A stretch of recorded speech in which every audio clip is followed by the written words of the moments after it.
Showtime Live. Herlane Budol nakipagkulitan kay Vice Ganda. Bumisita si Herlane Nicole Budol sa It's Showtime Live. Tuwang-tuwa ang mga manonood nang makita nila si Herlane Budol o mas kilala sa tawag na Hipon Girl.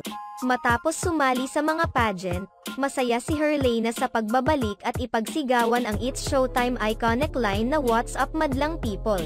Masayang-masaya rin ang Showtime host sa pagbisita ni Herlane Budol pati na rin si Meme Vice. Sa pagbabalik nito sa It's Showtime, nagkaroon din ng masayang biro sa pagitan ni Vice Ganda at Herlane. Pinag-uusapan nila ang mga nangyari at hindi rin napigilan ni Vice Ganda ang pagkukwento tungkol sa mga pageant na sinalihan ni Herlane. Sa pagbabalik na ito, mas napalapit si Herlane sa mga manonood at ipinagpatuloy ang saya na hatid ng It's Showtime sa bawat tahanan. Salamat sa inyong panonood sa aming video. Maaaring mag-subscribe sa aming channel o i-follow ang aming Facebook page para updated kayo sa mga latest news.